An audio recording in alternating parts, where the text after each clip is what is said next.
15 ఆగస్టులో రుణమాఫీ చేస్తే బీఆర్ఎస్ ను రద్దు చేస్తారా? పాలమూరు ప్రాజెక్టు పనులు అక్కడే ఉన్నాయి, కుర్చీ వేసుకొని మరి 9 పూర్తి చేస్తారని చెప్పిన కేసీఆర్ ఫామ్ హౌస్ లో పడుకొని దాన్ని ఆగం పట్టించిండు. 70 ఏళ్ళైన పాలమూరు కరువు పోలే, వలసలు ఆగలే, బీళ్లు తడవలే.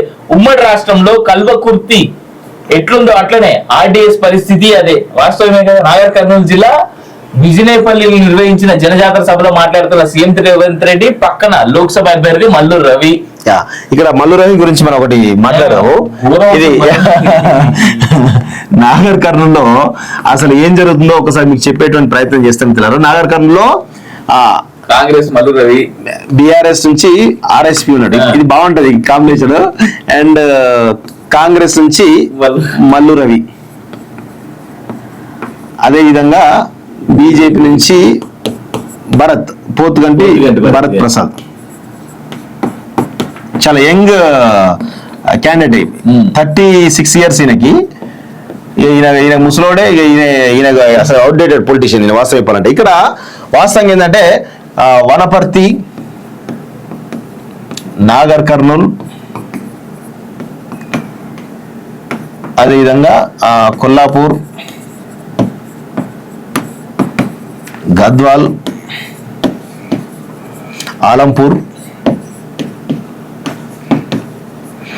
అండ్ అచ్చంపేట,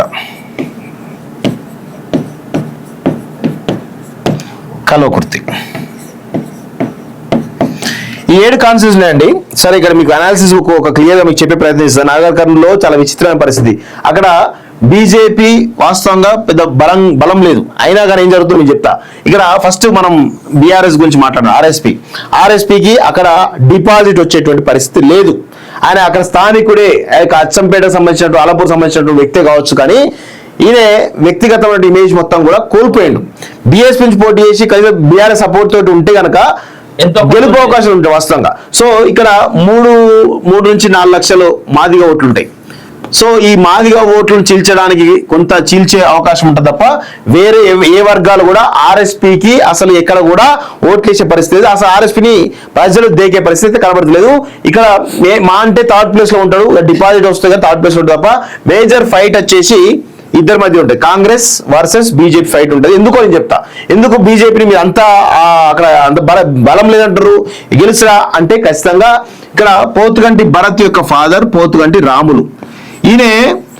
ఈయనకున్నటువంటి అక్కడ క్రేజ్ మామూలు క్రేజ్ కాదండి. పోతుగంటి రాములు పేరు మీద ఎక్కడైతే నేను మొదటి నుంచి చెప్తా ఉన్నాను, మోడీ మానియాతో పాటు వ్యక్తి యొక్క ఇమేజ్ కనుక తోడైతే కనుక గెలుపు సాధ్యం. సో ఇక్కడ పోతుగంటి రాములు దాదాపు ఇక్కడ గతంలో 3 సార్లు ఎమ్మెల్యేగా, ఒకసారి మంత్రిగా, ఒకసారి ఎంపీగా. ఈయన హిస్టరీ మామూలు ఉండదు. ఇన్నిసార్లు అధికారంలో ఉన్నా కానీ, ఇన్నిసార్లు పదవి ఉన్నా కానీ ఇది మీద స్కాములు స్కీమ్లను ఒక్క మాట లేదు. విషయం ఏంటంటే అసలు నేను అద్భుతమైనటువంటి అంటే నేను కొంత నాగర్ కర్నూలు మా ఫ్రెండ్స్ కొంతమందితో అడిగితే ఆయనకు ఈ పోతుగంటి భరత్ ఎవరైతున్నారో మొన్నటి వరకు చిన్న కారు ఏదో బ్రెజా కారు ఈ కారు తిరుగుతున్నాడ. తండ్రి ఎంపీ అయినప్పుడు కూడా ఈయన బ్రెజా కారు తిరుగుతున్నాడ. వాళ్ళ ఫ్రెండ్స్ చెప్పి ఒక కారు, పెద్ద కారు నువ్వు వాడు, ఇప్పుడు ఎంపీ అయినావు, ఇది కలిసి వాడుకో అని చెప్పేసి ఆయనకు కొనియలే. వాళ్ళు వాడేటువంటి నువ్వు ఈ కారు ఎలక్షన్ వాడుకో అని చెప్పేసి ఇచ్చారు. వాస్తవంగా అంత ఘోరమైన పరిస్థితి. కనీసం ఫైనాన్షియల్ కూడా స్థిరపడలేదు వాస్తవం చెప్పాలంటే. అంత నిజాయితీ పరుడు పోతుగంటి రాములు. నిజంగా కూడా ఈ ప్రస్తుతం ఉన్నటువంటి ఈ రాజకీయాల్లో ఇలాంటి రాజకీయ నాయకులు చాలా అరుదుగా ఉంటారు. 100లో ఒక్కరు ఉంటారు వాస్తవంగా. ఆ ఒక్కడే ఈ తెలంగాణ సంబంధించిన దానిలో పోతుగంటి రాములు. నిజంగా కూడా ఈ సేమ్ వారసుతో పుట్టుకొచ్చిన భరత్ కూడా సేమ్ ఇదే క్యారెక్టర్. ఆయన కూడా మొన్న ఇంటర్వ్యూకి వచ్చిండు. నేను నిజంగానే కొంచెం ఎంపీ క్యాండిడేట్ కదా, ఇష్టం ఉంటేనే డంబాచారం చూపిస్తామో అనుకున్నా. చాలా సింపుల్ ఉన్నాడు వ్యక్తి వాస్తవం చెప్పాలి. చాలా సింపుల్ ఉన్నాడు. వాస్తవం కూడా అంత ఈజీగా ఈయన తీసిపోవడానికి లేదు వాస్తవంగా. అలా మోడీ మానియాతో పాటు పోతుగంటి భరత్ ఆయన జెడ్పీటీసీ కూడా అనేకమైనటువంటి ఆయన గ్రౌండ్ లెవెల్ నుంచి, ఫాదర్ ఏమో ఎంపీ, ఈయనేమో జెడ్పీటీసీగా గ్రౌండ్ లెవెల్ పాలిటిక్స్ తెలుసు ఆయనకి. పైన ఎంపీగా కూడా ఆ పాలిటిక్స్ కూడా కొంత డాడీకి సపోర్ట్, వాళ్ళ ఫాదర్ సపోర్ట్ కూడా అది కూడా తెలుసు వాస్తవంగా. సో ఆయనకున్నట్టు ఇమేజ్ ప్లస్ పోతుగంటి భరత్ యొక్క యంగ్ డైనమిజం ఇవన్నీ కూడా ప్లస్ కాబోతున్నాయి. ముఖ్యంగా ఇక్కడ 3 లక్షల మాదిగ ఓట్లు వన్ సైడెడ్ గా వీళ్ళకే పడే ఓటు అవకాశాలు కనబడతా ఉన్నాయి. ఇక ఇక్కడ మాల ఓట్లు 70,000 ఉన్నాయి. ఇక ఓన్లీ కేవలం ఈయన బయటపడితే కాంగ్రెస్ తప్ప కాంగ్రెస్ అధికారం ఉండడం తప్ప వేరే ఏది లేదు. కాకపోతే అక్కడ స్థానికంగా అందరికీ అందుబాటులో ఉండే వ్యక్తి పోతుగంటి భరత్ విషయం తెలుస్తోంది తప్ప వేరే ఎవరు. ఇప్పుడు మల్లు రవి ఎలక్షన్కి ఒకసారి వస్తాడట, ఎలక్షన్స్ ఉన్నాయంటే వస్తాడట, లేదంటే రాడట. అసలు నాగర్ కర్నూలు అంటే తెలియట, అసలు ఎక్కడ ఏమున్నావు తెలియట ఆయనకి. ఆర్ఎస్పీ ఆయన గురించి తెలియదే ఉన్నది. ఆయన ఎక్కడ పడితే ఆయన ఒక వలస పక్షి. ఇవ్వంట అంటే అటుమూలకు వెళ్తాడు, ఎటు సిరిపూర్ కాగలుగుతాడు, అది అటుమూల, ఇటేమో ఇటుమూల. సంబంధమే లేదు ఆయనకి. కేసీఆర్ ఫామ్ హౌస్ లో ఆ కేసీఆర్ కాలు ఒత్తాలి అదొకటి ఉంది, ఇప్పుడు కొత్త తయారైంది. సో ఇక్కడ 7 కాన్స్టిట్యూషన్ అండి. 7 కాన్స్టిట్యూషన్ లో వనపర్తి, నాగర్ కర్నూలు, కొల్లాపూర్, గద్వాలు, ఆలంపూర్, అచ్చంపేట, కలవకుర్తి.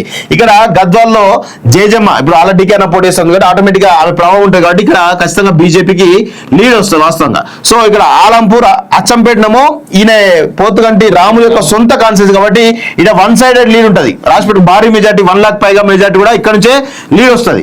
సో ఆలంపూర్ ఎట్లాగో అదొక ఆధ్యాత్మిక క్షేత్రం కాబట్టి అక్కడ కూడా బీజేపీ లీడ్ వచ్చేటువంటి అవకాశాలు అయితే కనబడతా ఉన్నాయి.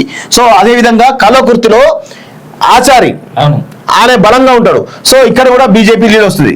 సో ఈ 4 కాన్స్టిట్యున్సీలలో బీజేపీ లీడ్ స్పష్టంగా కనబడుతుంది కాబట్టి పోతుగంటి భరత్ గెలిచే అవకాశం ఉన్నాయి. సరే ఈ 3 కాన్స్టిట్యున్సీలలో కొంత ఇబ్బందికరంగా కాంగ్రెస్ ఫేవరబుల్ గ్రౌండ్ ఉన్నప్పుడు కూడా మేజర్ ఈ 4 కాన్స్టిట్యూన్సీలు ఒక అచ్చంపేటనే ఈ 3 కాన్స్టిట్యూన్సీ సంబంధించిన మెజార్టీని ఈరోజు ఇస్తుంది.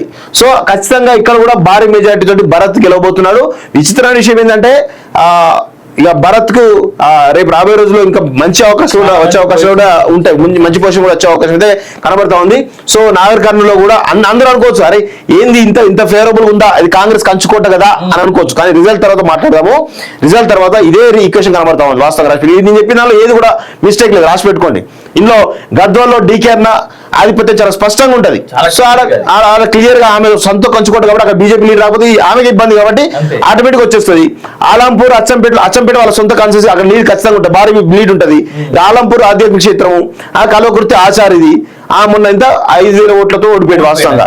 అండ్ మోర్ ఓవర్ ఎన్నట్లేంది ఇక్కడ బీజేపీ ప్రాబల్యం లేకపోతే ఎన్నట్లేంది ఆలంపూర్ కి కేటీఆర్ ఓడింది. అయ్యా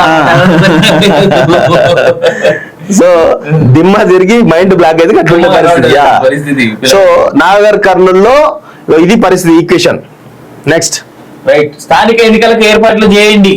లోక్సభ ఎన్నికలు ముగిసిన తర్వాత లోకల్ బాడీస్ ఎన్నికలు నిర్వహించేందుకు ప్రభుత్వం కసరత్తు చేస్తుంది. ఎంపీటీసీలు, జెడ్పీటీసీల ఎన్నికల నిర్వహణకు సంబంధించి బ్యాలెట్ బాక్సులు, బ్యాలెట్ పేపర్లు సమకూర్చుకోవాలని పంచాయతీరాజ్ కమిషనర్ అనితా రామచంద్రన్ రాష్ట్ర ఎన్నికల సంఘంకు లేఖ రాసింది. చెన్నైపై లక్నో విజయం, ఇదైతే ఘోరమైన మ్యాచ్ అనప్పా.